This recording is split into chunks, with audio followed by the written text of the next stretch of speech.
Very good afternoon. Welcome to health file. ఈ రోజు topic disc అలాగే శాటిక సమస్యలు.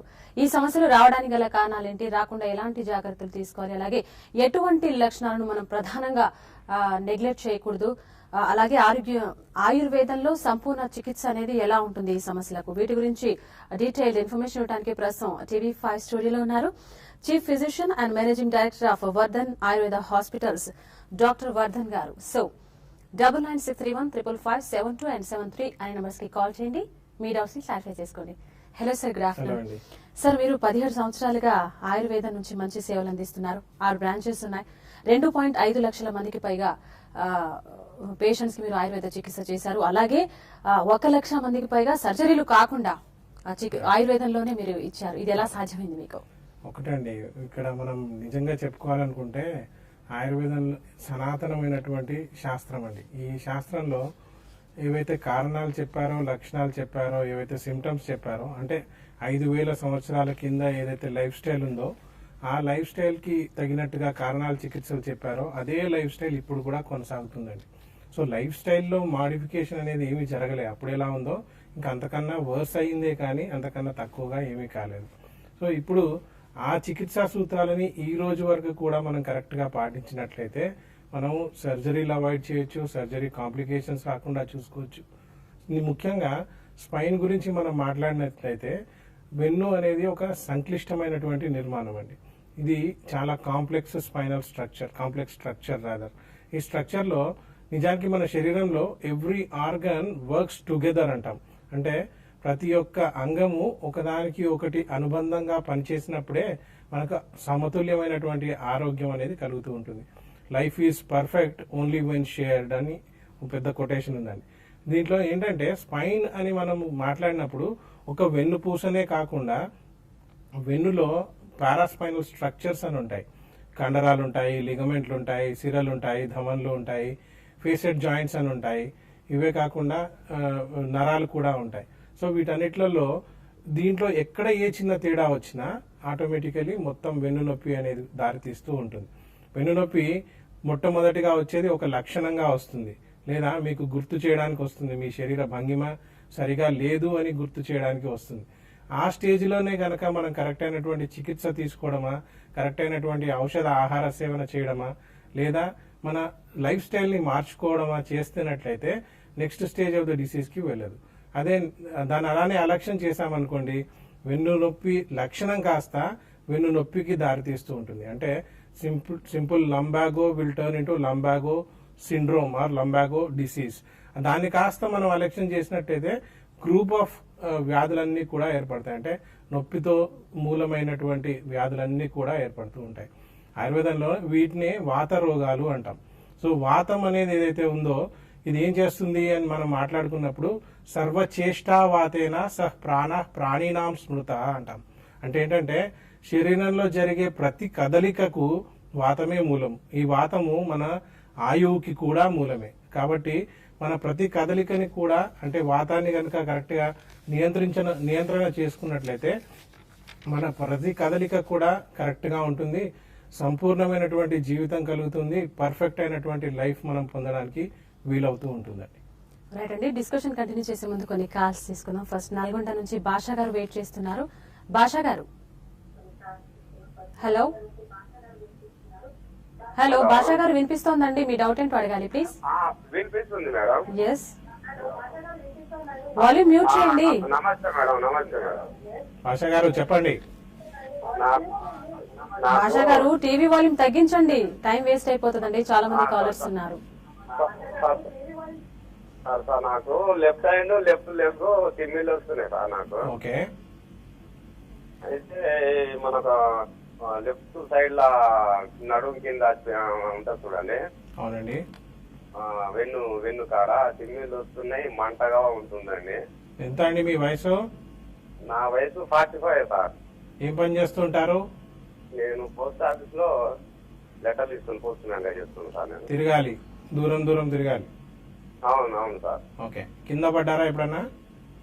ఒకసారి ఒక 15 years క్రితం కింద పడ్డాను మెట్ల మీదకి వెళ్ళి. ఓకే, దాని ప్రాబ్లమా ఏంటో అర్థం కాదు. ఒకటండి, ఇప్పుడు వెన్నునొప్పి అనేది చాలా కారణాల వల్ల వస్తుంది. నిజానికి చెప్పాలంటే 1001 కారణాల వల్ల వస్తుంది. కారణం ఏంటి అనేది మనం కనుక్కోగలిగితే దాన్ని చికిత్స చేయడం చాలా తేలిక అవుతుంది. నిజానికి వెన్నునొప్పి ఆహార సంబంధ లోపాల వల్ల కలుగుతుంది. మీరు అన్నట్టుగా మీ లైఫ్ స్టైల్ చేంజెస్ వల్ల కూడా కలుగుతుంది. And at the same time infections ఏమైనా ఉన్నా కానీ కలుగుతూ ఉంటుంది.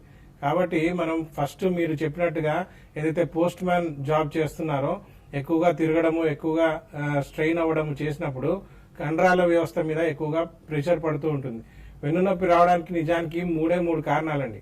ఒకటి వచ్చేసి మన కండరాల వ్యవస్థ ఏదైతే ఉంటుందో మన వీపు భాగంలో ఉండేటువంటి 120 కండరాలు ఉంటాయండి వెన్ను మీద. ఆ 120 కండరాలలో ఎక్కడ ఏ చిన్న తేడా వచ్చినా కండరాల పని ఏంటి? సంకోచావస్థలను పొందడం, అంటే కాంట్రాక్షన్ అండ్ రిలాక్సేషన్ ని పొందడం. మీరు రిపీటెడ్ గా అదే పని చేస్తూ ఉన్నారనుకోండి, ఆ కండరం కాస్త రిలాక్స్ అయ్యే కన్నా కాంట్రాక్ట్ అవ్వడం ఎక్కువగా చేస్తూ ఉంటుంది. దాంతో నా కండరం బిగుసుకొని పోవడం వల్ల వెన్నుపూసల మధ్యలో స్పేస్ అనేది తగ్గడం వల్ల మీకు అక్కడ కంప్రెషన్ అనేది జరుగుతుంది. దానివల్ల ఎక్కువగా వెన్నునొప్పి వచ్చేటువంటి ఛాన్సెస్ ఉంటాయి. రెండోది తీసుకున్నట్లయితే డిస్క్లలో తేడా వచ్చినప్పుడు కూడా ప్రాబ్లం వస్తుంది. మూడోది తీసుకుంటే డిస్క్ లోపల గుజ్జు ఏదైతే ఉంటుందో అది బయటకు వచ్చినప్పుడు నరం మీద ఒత్తిడి పడుతుంది.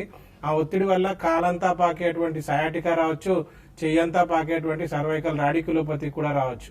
సో ఏది ఏమైనా మీరు ఒకసారి 15 సంవత్సరాల నుంచి ఉందంటున్నారు కాబట్టి ఒకసారి మీ రిపోర్ట్స్ అన్ని తీసుకొని మా స్క్రోల్ అయ్యే నెంబర్ కి ఒకసారి కాల్ చేసి అపాయింట్మెంట్ తీసుకొని రండి. మీకు కరెక్ట్ అయినటువంటి సలహా సూచన ఇవ్వడానికి వీలవుతుందండి. నెక్స్ట్ హైదరాబాద్ నుంచి పవన్ గారు వెయిట్ చేస్తున్నారండి. పవన్ గారు. హలో పవన్ గారు చెప్పండి. డాక్టర్ గారు ఉన్నారు, మాట్లాడండి. పవన్ గారు చెప్పండి. గుడ్ ఆఫ్టర్నూన్ అండి. Good afternoon sir. నా పేరు పవన్ అండి. నా ఏజ్ వచ్చి 36. ఓకే. సాఫ్ట్వేర్ ఎంప్లాయ్ అండి. ఓకే.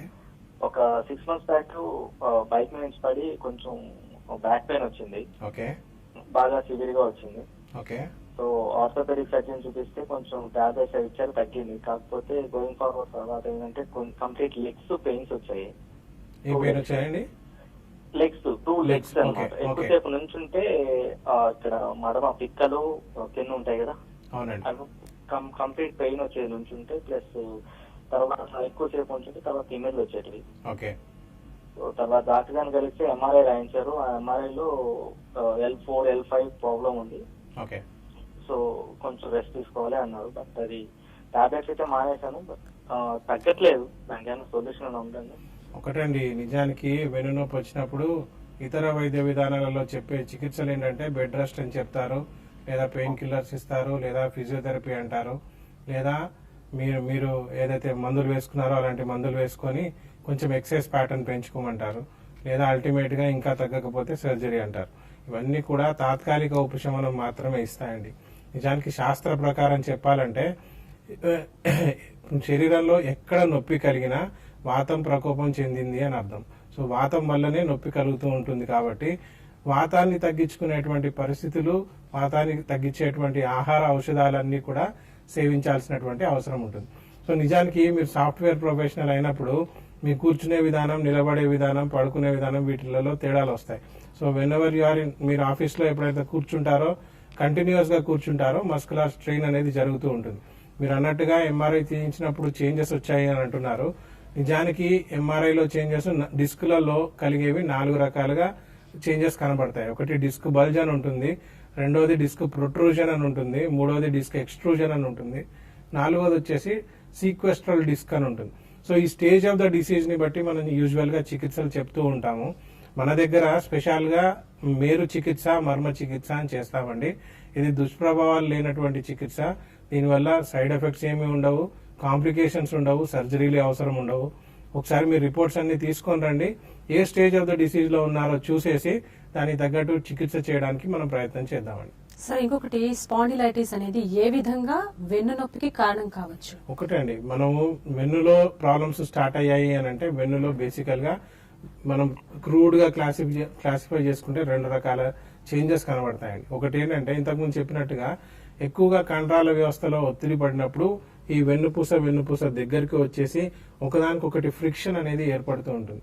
ఫ్రిక్షన్ ఏర్పడినప్పుడు ఏమవుతుందంటే అక్కడ బోన్ లాస్ అవుతూ ఉంటుంది. కాబట్టి ఆ స్టేజ్ ఆఫ్ ద డిసీజ్ లో శరీరంలో ఉన్నటువంటి కాల్షియం ఏదైతే మనం తింటామో అదంతా కూడా కాల్షియం రూపంలో ఆ బోన్ అనేది అక్కడ ఎక్స్ట్రా కాల్షియం ఫామ్ అయిపోతూ ఉంటుంది. దాంతో భూమిక పైన భూమిక పెరుగుతూ ఉంటుంది. సో దీన్ని ఏమంటారంటే ప్యారట్ బీక్స్ అంటారు, లేదా ఆస్టియోఫైట్స్ అంటారు, లేదా ఆస్టియోఫైట్ కాంప్లెక్స్ అంటారు. ఇంకా సివియర్ ఈ వెన్నుముకలు రెండు ఫ్యూజ్ అయిపోయాయి అనుకోండి, దాన్ని డిఐఎస్హెచ్ అనే ఒక డిసీజ్ కూడా క్లాసిఫై చేస్తూ ఉంటారు. ఇది కాకుండా ఇప్పుడు ఈ రెండు దగ్గరకు వచ్చి భూమిక మీద భూమిక పెరిగినప్పుడు మధ్యలో ఉన్నటువంటి నరం మీద ఒత్తిడి ఎక్కువగా పడుతూ ఉంటుంది. ఒత్తిడి పడ్డప్పుడు ఆ నరం ఎక్కడ దాకానైతే పాకుతూ ఉంటుందో, ఫర్ ఎగ్జాంపుల్ నడుము నుంచి తొడల వెనకాల, మోకాల వెనకాల, పిక్కల వెనకాల కింది దాకా ఏదైతే వెళ్తుందో దీన్ని సయాటిక్ నర్వ్ అంటారు. ఆ సయాటిక్ నర్వ్ కనుక కంప్రెస్ అయినప్పుడు కాలంతా పాకేటువంటి వ్యాధి, సూదులతో పొడిచినట్టు బాధ, లేదు కండరాలు పట్టేసినట్టుగా ఉండడం, పిక్కలు పట్టేసినట్టుగా ఉండడం, నిజానికి ఏంటంటే చాలా తీవ్రమైనటువంటి వేదన ఉంటుందండి. పొడిచినట్టుగా బాధ కూడా ఉంటుంది, పిండేసినట్టుగా కూడా బాధ ఉంటుంది. అలా ఎక్కడైతే కంప్రెషన్ ఉంటుందో అక్కడి నుంచి మొత్తం ఇవన్నీ ప్రాబ్లమ్స్ స్టార్ట్ అవుతాయి. సో స్పాండిలైటిస్ డైరెక్ట్ గా మీరు దాన్ని అలక్షన్ చేసినట్లయితే అది పెరుగుతూ పోయి ఇది it ends up into ankylosing spondylitis అని కూడా అంటాం. అంటే వెన్నుపూస ఫ్యూజ్ అయిపోయి మన చెరుకు గడ ఉన్నట్టుగా కనుపులు మాత్రమే కనబడి ఒకటే విధంగా పనిచేసేటువంటి వెన్ను ఏర్పడేటటువంటి వ్యాధి కూడా ఏర్పడుతుంది. దీన్ని యాంకైలోజింగ్ స్పాండిలైటిస్ అని కూడా అంటాం. ఓకే అండి, మరి వర్ధన్ ఆయుర్వేద హాస్పిటల్లో సర్జరీ లేకుండా వెన్నెనొప్పికి ఎలాంటి చికిత్స అందుబాటులో ఉంది ప్రస్తుతం? ఒకటండి, ఆయుర్వేదం చెప్పినట్లయితే ఆయుర్వేదంలో వీటన్నిటిని వాత వ్యాధులు అంటామండి. వాత వ్యాధులు అన్నప్పుడు 42 రకాల లక్షణాలు కనబడతాయి, 80 రకాల వాత వ్యాధులు ఉంటాయి. వీటిలలో గృద్రసి వాతం అనేది ఒకటి అండి. గృద్రసి వాతం అంటే సయాటికా సిండ్రోమ్. ఇంతకుముందు ఏదైతే అందరు పేషెంట్స్ కాలు నొప్పి వచ్చింది, వెన్నులో నొప్పి వచ్చి కాలంతా పాకుతుంది అని ఏదైతే అంటున్నారో దాన్ని గృద్రసి వాతం అంటాం. ఇలా 80 రకాల వాత వ్యాధులలో ఈ గృద్రసి వాతం అనేది ఒకటి. నిజానికి ఆయుర్వేదం చెప్పేటప్పుడు, ఆయుర్వేదంలో చికిత్స చెప్పేటప్పుడు ఒక చిన్న చికిత్సా సూత్రం చెప్తారు. దాన్ని సర్పిస్థైల వసా మధ్య సేకాభ్యంగన వస్తయ స్నిగ్ధస్వేద నివాతం చ స్థానం ప్రావరణాని చ రసఃపయాంసి భోజ్యాని స్వాద్వాంల లవణాని చ బృహ్మణం యచ్చ తత్సర్వం ప్రశస్తం వాతరోగిణం అంటారు. అంటే ఏంటంటే ఈ 4 లైన్ల శ్లోకంలో మనము ఆహారం ఏం తీసుకోవాలి అంటే ఎక్కువగా కొంచెం మనం నెయ్యి యాడ్ చేసుకొని, తైలం యాడ్ చేసుకొని తినడం మనం స్టార్ట్ చేస్తే స్నిగ్ధత్వం పెరుగుతుంది, వాతరోగం తగ్గుతుంది అని కూడా చెప్తూ ఉంటారు. ఇవే కాకుండా బయటికి చేసేటువంటి చికిత్సలు అంటే ఆభ్యంతర చికిత్సలు, లోపలికి తీసుకునేటువంటి ఆభ్యంతర చికిత్సలు, బయటికి చేసేటువంటి బాహ్య చికిత్సల గురించి కూడా చెప్తారు. నిజానికి వాతం తగ్గాలంటే తైలం బయటి నుంచి తైలం అప్లై చేయాలండి. ఉష్ణమైనటువంటి తైలాన్ని అప్లై చేస్తే గానీ వాతం అనేది కంట్రోల్కి రాదు. కాబట్టి లోపలికి తీసుకునేటువంటి ఔషధాలతో పాటుగా, ఆహారంతో పాటుగా బయటికి చేసేటువంటి చికిత్సలను గురించి కూడా చెప్తారు. ముఖ్యంగా 5000 సంవత్సరాల కింద మేరు చికిత్స అనే ఒక చాలా స్పెషలైజ్డ్ బ్రాంచ్ ఆఫ్ ఆయుర్వేద ఒకటి చెప్పబడిందండి. దాన్ని మేము మళ్ళీ రీఇన్వెంట్ చేసి ఏదైతే ట్రీట్మెంట్స్ చేస్తున్నామో దానివల్లనే ఈ సఫలత అంతా కూడా కలుగుతూ ఉంటుంది. నిజానికి ఏంటంటే ఇది మేరు చికిత్స అంటే, మేరుదండం అంటే ఆయుర్వేద శాస్త్రంలో సాంస్క్రిట్ లో రాదర్ స్పైన్ అనేది ఏదైతే మేరుదండం అంటామో, మేరుదండం అంటే మనల్ని ఏదైతే సపోర్ట్ చేస్తుందో, మనల్ని ఎలాగైతే నిటారుగా ఉంచుతుందో దాన్ని మేరుదండం అంటాం. సో దానికి చేసేటువంటి చికిత్సలను మేరు చికిత్స అంటాము. మేము ఇంకా మర్మ చికిత్స అని, పంచకర్మ చికిత్స అని, పంచకోశ చికిత్సలని, ఇవన్నీ కూడా వ్యాధి తీవ్రతను బట్టి, పేషెంట్ సివియారిటీని బట్టి, పేషెంట్ ప్రకృతిని బట్టి అంటే ఆయన కాన్స్టిట్యూషన్ ని బట్టి కూడా మనం చికిత్సలు చేయాల్సినటువంటి అవసరం ఉంటుంది. ఇవన్నీ చేస్తున్నాం కాబట్టే ఆపరేషన్లు లేకుండా, దాని కాంప్లికేషన్స్ లేకుండా, పెయిన్ కిల్లర్ల అవసరం లేకుండా ఉత్కృష్టమైనటువంటి చికిత్సలు చేయగలుగుతున్నాం. ఇప్పటికీ 2.5 lakh పైగా మనం ట్రీట్మెంట్స్ చేశాము. 1 lakh పైగా మనము సర్జరీస్ కూడా అవాయిడ్ చేయగలిగామండి. కాలర్ అండి యామిని వెయిట్ చేస్తున్నారు. యామిని గారు. Yes madam. ఎస్, మీ డౌట్ ఏంటో అడగండి. Yeah, good afternoon sir. Good afternoon అమ్మా, చెప్పండి. యా, నా పేరు యామిని సార్. యాక్చువల్ గా నేను ఇప్పుడు ఫార్మా కంపెనీలో జాబ్ చేస్తున్నాను ఒక 3.5 years గా. స్టాండింగ్ పొజిషన్ లోనే ఉంటాను సార్ నేను. అయితే నాకు ఒక 1 year బ్యాక్ బ్యాక్ పెయిన్ వచ్చింది. ఎక్కడంటే మిడిల్ కరెక్ట్ గా సెంటర్ లో అన్నమాట బ్యాక్. అయితే తర్వాత ఒక 10 days ఫిజియోథెరపీ అలా చేయించాను. అప్పుడు కొంచెం పర్లేదు. తర్వాత ఏంటంటే కరెక్ట్ గా లెగ్ ఇక్కడ 20 అంటారు కదా, అక్కడికి పెయిన్ స్టార్ట్ అయింది సార్ లైట్ గా. అయితే ఇక తర్వాత మళ్ళీ డిస్కంటిన్యూ చేసేసాను ఫిజియోథెరపీ. కొన్నాళ్ళకి తగ్గిపోయిందని చెప్పేసి అయితే కింద కూర్చోవడం, బెండ్ అవ్వడం, వెయిట్ లిఫ్ట్ చేయడం ఇవన్నీ అవాయిడ్ చేయమని చెప్పారు. అయితే నేను ఒక 3 days 4 days ఏంటంటే కింద కూర్చున్నాను ఒక టెంపుల్ లో. అయితే ఆ 3 days 4 days తర్వాత నుంచి కరెక్ట్ గా ఈ తుంటి దగ్గర కాలు సివియర్ పెయిన్. ఎందుకంటే అసలు నైట్ పడుకోలేకపోతున్నా, నుంచోలేకపోతున్నా, కూర్చోలేకపోతున్నా. ఎక్స్రేలు ఎంఆర్ఐలు ఏమైనా చేయించారండి? ఎక్స్రే తీపిస్తే ఎంఆర్ఐ కూడా రాశారు. అంటే నిన్ననే వెళ్ళేసి వచ్చాను డాక్టర్ దగ్గరికి. ఎంఆర్ఐ తీయించమన్నారు, 2 వెళ్ళి తీయించాలి సార్ అది. ఎక్స్రే తీసి అతను ఏం చెప్పారంటే డాక్టర్ గారు, ఇక్కడ బ్యాక్ బోన్ దగ్గర స్పేస్ తగ్గిపోవడం వల్ల అక్కడ నీకు నర్వ్ మీద ప్రెషర్ ఎక్కువ పడుతుంది, అందుకని నీకు పెయిన్ వస్తుందని చెప్పారు. ఒకసారి మీ రిపోర్ట్ చూడాలి, మిమ్మల్ని కూడా చూడాలి. మీరు క్వశ్చన్ మీరే చెప్పారు, ఆన్సర్ మీరే చెప్తున్నారు. కంటిన్యూస్ గా నిలబడితే మరి వెన్ను మీద స్ట్రెయిన్ పడుతుంది. నిజానికి మనం ఇక్కడ ఒక స్పెషల్ పాయింట్ చెప్పాలి. మనం చక్కగా నిలబడ్డప్పుడు మన నడుము మీద మనం ఉన్న బరువు కన్నా 6 రెట్ల వెయిట్ ఎక్కువగా పడుతుంది. సపోజ్ మీరు 100 కిలోలు ఉన్నారనుకోండి, 600 కిలోస్ ఆఫ్ వెయిట్ నడుము మీద పడుతుంది. అదే మోకాల మీద మళ్ళీ ఒక 600 కిలోస్ ఆఫ్ వెయిట్ పడుతుంది. మీరు కంటిన్యూస్ గా ఇంతసేపు నిలబడ్డప్పుడు మీ గ్రావిటీ కూడా యాక్ట్ చేస్తుంది. మీరు చదువుకునే ఉంటారు చిన్నప్పుడు, 9.5 meters per second square గా గ్రావిటీ యాక్ట్ చేస్తుంది.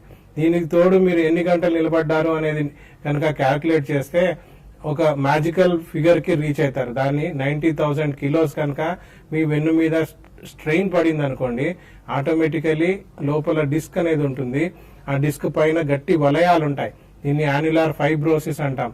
అది కాస్త పగుళ్ళు వచ్చి లోపల ఉన్నటువంటి గుజ్జు బయటికి వస్తుంది. దీన్ని న్యూక్లియస్ పల్పోసస్ అంటారు. అది బయటికి వచ్చినప్పుడు పక్కన ఉన్నటువంటి నరం మీద ఒత్తిడి పడుతుంది. కాబట్టి మనం చేయాల్సింది ఏంటంటే దీంట్లో అన్నిట్లో సారాంశం ఏం గమనించాలి, మనం ఏదైతే కూర్చుంటున్నామో నిలబడుతున్నామో అరగంటకు ఒకసారి మన పొజిషన్స్ మార్చాలి. కాకపోతే ఇప్పుడు మార్చినంత మాత్రంలో మీకు పూర్తిగా నయమవుతుందని నేను చెప్పలేను. ఫస్ట్ మీరు వెన్నులో ఉన్నటువంటి సమస్యని తీసివేయడానికి ప్రయత్నం చేయండి. ముళ్ళును తీసేశాక దాని గాయాన్ని మాన్పుకున్నాక దాని తర్వాత మీరు పోస్చర్ అవన్నీ కరెక్ట్ చేసుకుంటే ఆటోమేటికలీ బాగుంటుందండి. ఒకసారి రిపోర్ట్స్ అన్ని తీసుకొని రండి, మిమ్మల్ని చూసేసి కరెక్ట్ అయినటువంటి సలహా ఇవ్వడానికి వీలవుతుంది. నెక్స్ట్ కాలర్ సార్ లక్ష్మణ్ గారు వెయిట్ చేస్తున్నారు. లక్ష్మణ్ గారు, హలో లక్ష్మణ్ గారు, డాక్టర్ గారితో మాట్లాడండి. నమస్కారం అండి, చెప్పండి లక్ష్మణ్ గారు. నమస్కారం సార్. కొంచెం మా భార్యకు మెడ వెనుక నరాలు బాగా గుంటాయి సార్. ఎప్పటి నుంచి అండి? ఆమెకు ఏంటంటే ఫస్ట్ కొంచెం ఒక థైరాయిడ్ ఉన్నదండి. ఓకే. అయితే ఇక కొంచెం అవస్థ బాగా ఉన్నది. ఎక్కువ అంటే ఒక మార్కెట్ షాప్ లో కూర్చొని కూరగాయలు అమ్ముతామండి. సార్ ఏదేమైనా ఒకసారి చూడాల్సి ఉంటుంది. మెడలో ప్రాబ్లం వచ్చింది అని అంటే వెన్నుపూసలలో తేడా వచ్చిందా లేదా అనేది చూసుకోవాలి. వస్తే ఏ స్టేజ్ లో ఉంది అనేది కూడా మనం కనిపెట్టాలి. దీనికి ఆయుర్వేదంలో ఏంటంటే ఫస్ట్ ప్రకృతి అనేది ఉంటుంది. శరీర ధర్మాన్ని మనం అర్థం చేసుకుని రోగి పరీక్ష, రోగ పరీక్ష అని ఉంటాయి. అంటే వ్యాధి తీవ్రత ఎంత ఉంది, మనం ఎంతవరకు తట్టుకోగలము, మనం ఎంతవరకు చికిత్స చేయించుకోవాలి అనేది కూడా తెలుస్తూ ఉంటుంది. దాని ప్రకారం కరెక్ట్ అయినటువంటి చికిత్స చేయడానికి వీలవుతుంది. స్క్రోల్ అయ్యే నెంబర్స్ కి ఒకసారి ఫోన్ చేసి అపాయింట్మెంట్ తీసుకొని మీ ఆవిడని కూడా తీసుకొని రిపోర్ట్స్ తో సహా రండి. ఖచ్చితమైనటువంటి ట్రీట్మెంట్ చేద్దాము, కరెక్ట్ అయినటువంటి సలహాలు సూచనలు ఇద్దామండి. అనంతపురం నుంచి సుధాకర్ కాలర్ అండి. సుధాకర్ గారు, నమస్కారం సార్. నమస్కారం అండి సుధాకర్ గారు, చెప్పండి. సార్ మాకు 1 year నుంచి బ్యాక్ పెయిన్ ఉంది సార్. మొన్న ఎంఆర్ఐ చూపించింది, L4 L5 డిస్క్ బల్జ్ అన్నారు. దానివల్ల ప్లస్ సిమ్మిళ్ళు, దోమలు, మంటలు, రైతు కాలు వచ్చి కొంచెం ఇదైనట్టుంది సార్. నొప్పి ఎక్కువగా ఉన్నట్టుంది, వాపుంది కొద్దిగా. మీ వయసు ఎంతండి? డిస్క్ బల్జ్ అన్నారు సార్. ఓకే. కింద పడ్డారా? కిందే పడలేదు సార్, ఉన్నట్టుంది అట్లా అయిపోయింది. తిరుపతిలో ఆయుర్వేదిక్ దాంట్లో చూపించినాం సార్. అప్పుడు వెంకటేశ్వర ఆయుర్వేదిక్ దాంట్లో ట్రీట్మెంట్ తీసుకున్నారా? యూజ్ చేసినారు సార్. ఆయిల్ మసాజ్ ప్లస్ ఇంకోటి పిల్లలు చేసినారు సార్. ఓకే. ఒకటండి, మీరు ఆల్రెడీ ట్రీట్మెంట్ తీసుకుని ఉన్నారు కాబట్టి నేను మిమ్మల్ని ఈ ఫోన్లోనో టీవీలోనో మాట్లాడి మీకు చికిత్స చెప్పడం అయితే అసాధ్యమవుతుంది. ఒకసారి రిపోర్ట్స్ అన్ని తీసుకొని రండి. మీరు ఏమేమి చికిత్సలు చేయించుకున్నారో చూద్దాము. ఫస్ట్ మనం ఎంతవరకు మీకు ట్రీట్మెంట్ ద్వారా సహాయం చేయగలుగుతాం అనేది కూడా ఖచ్చితంగా చెప్పేద్దామండి. ఒకసారి రిపోర్ట్స్ అన్ని పట్టుకొని రండి సార్. సరే, ఈ మానసిక ఒత్తిడి ఈ మధ్య కాలంలో ఎక్కువగా చూస్తున్నాం ప్రతి ఒక్కరిలో. అయితే వెన్నెనొప్పికి మానసిక ఒత్తిడి అనేది ఎంతవరకు కారణం అవ్వచ్చు? ఒకటండి, మనము ఏదైతే దీన్ని స్ట్రెస్ అంటామండి. స్ట్రెస్ అనేది ఎప్పుడు వస్తుంది? మనకి చిన్న తాడును చూసి తాడు అనుకునే వాడికి ఎప్పుడు స్ట్రెస్ రాదండి. తాడును చూసి పాము అనుకున్నారనుకోండి, ఆటోమేటికలీ స్ట్రెస్ బిల్డప్ అవుతుంది. సో అలా బిల్డప్ అయినటువంటి స్ట్రెస్ 3 రకాలైనటువంటి స్ట్రెసెస్ ఉంటాయండి. ఒకటి ఫిజికల్ స్ట్రెస్ అంటాము, రెండోది మెంటల్ స్ట్రెస్ అంటాము, మూడోది ఎమోషనల్ స్ట్రెస్ అంటాం. ఫిజికల్ స్ట్రెస్ అంటే మన శరీరంలో ఆర్గాన్ ఏదైనా పాడైపోయినప్పుడు లేదా దీర్ఘకాలికంగా మనం వ్యాధి బారిన పడ్డప్పుడు అలాంటి కండిషన్ లో మన స్ట్రెస్ లెవెల్ పెరుగుతుంది. రెండోది ఎన్విరాన్మెంటల్ స్ట్రెస్ అంటాం. అంటే దీంట్లో ఏంటంటే మనం వర్క్ చేసే పరిస్థితి లేదా టార్గెట్లు లేదా గోల్స్ ఏవైతే ఉంటాయో అవన్నీ చేయబట్టి కూడా స్ట్రెస్ బిల్డప్ అవుతుంది. మూడోది ఎమోషనల్ స్ట్రెస్ అంటాం. ఈ ఎమోషన్స్ లో తేడా రావడం వల్ల కూడా స్ట్రెస్ బిల్డప్ అవుతుంది. నిజానికి ఏమవుతుందంటే స్ట్రెస్ బిల్డప్ అయినప్పుడు కొన్ని హార్మోన్స్ మన బ్లడ్ స్ట్రీమ్ లోకి రిలీజ్ అవుతాయి. ఈ హార్మోన్స్ రిలీజ్ అయినప్పుడు ఆ హార్మోన్స్ యొక్క ప్రాపర్టీ ఏం చేస్తుందంటే ఫైట్ ఆర్ ఫ్లైట్ రియాక్షన్ చేస్తుంది. అయితే ఆ సిచ్యువేషన్ ని ఫైట్ చేయాలి లేదా ఆ సిచ్యువేషన్ నుంచి ఎస్కేప్ అయిపోవాలి. దాన్ని ఫైట్ ఆర్ ఫ్లైట్ రియాక్షన్ అంటాం. ఈ రెండు చేసినప్పుడు కూడా దాని తర్వాత ఏం జరుగుతుంది అంటే శరీరం అంతా కూడా డస్సిపోయినట్టు అవుతుంది. సో అలాంటి సిచ్యువేషన్ లో కండరాలలో ఒత్తిడి బాగా పెరిగిపోవడము, ఆ కండరాలు ఒత్తిడి పెరిగిపోయినప్పుడు ఆటోమేటికల్లీ వెన్నుపూసకి, మనం స్పైన్ గురించి మాట్లాడినప్పుడు వెన్నుపూసకి మధ్యలో ఉండే ఇంట్రాస్పైనల్ మజిల్స్ అనేవి ఏవైతే వీక్ అయిపోతాయో ఆ రెండు దగ్గరికి రావడము, మధ్యలో ఉన్నటువంటి డిస్కులలో తేడా రావడము, నరాలలో ఒత్తుకుపోవడము, నరం కాస్త ఎక్కడ దాకానైతే నరం వెళ్తుందో అక్కడ దాకా సూదులతో పొడిచినట్టు బాధ, పట్టేసినట్టు బాధ, ఇలా ఇంతకుముందు చెప్పినట్టుగా 42 రకాల లక్షణాలు కనబడతాయి. 80 రకాల వాత వ్యాధులన్నిటికీ కూడా దారితీసేటువంటి ఛాన్సెస్. నెక్స్ట్ కాలర్ అండి, వరంగల్ నుంచి లచ్చిరెడ్డి వెయిట్ చేస్తున్నారు. లచ్చిరెడ్డి గారు. మేడం నమస్తే అండి. నమస్తే అండి, డాక్టర్ గారు ఉన్నారు, మాట్లాడండి.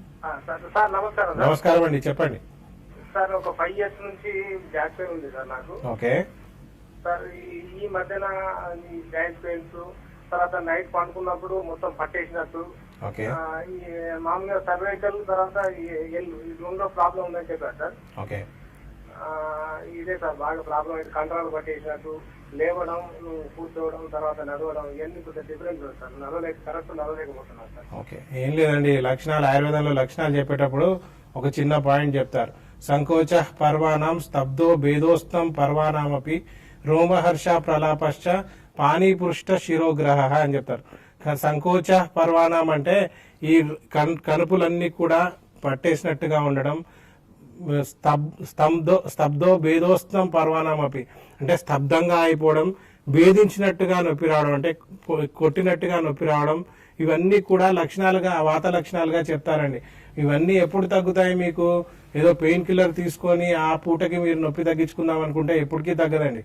మీరు వ్యాధికి పెయిన్ ఏదైతే మెకానిజం ఉందో ఆ పెయిన్ మెకానిజం ని మొత్తంగా తీసివేసినప్పుడే మీకు ఆ నొప్పి అనేది తగ్గుతుంది. పెయిన్ మెకానిజం అంటే ఏంటంటే ఇక్కడ వాతం ఏదైతే నార్మల్ గా ఉంటుందో ఆరోగ్యాన్ని ఇస్తుంది, అబ్నార్మల్ గా అయినటువంటి వాతము రోగాన్ని కలగజేస్తుంది. కాబట్టి అబ్నార్మల్ గా అయిన వాతము పెయిన్ఫుల్ కండిషన్స్ అన్నిటికీ దారితీస్తుంది. ఇప్పుడు మనం చేయాల్సిన చికిత్స ఏంటంటే వాతహార చికిత్స చేయాలి, బృమ్మణ చికిత్స చేయాలి, రసాయన చికిత్స చేయాలి, మేరు చికిత్స, మర్మ చికిత్స, పంచకర్మ చికిత్సలు అన్ని కూడా చేయాలి. దానికి మీరు దేనికి ఎలిజిబుల్ అనేది ఫస్ట్ చూడాలి.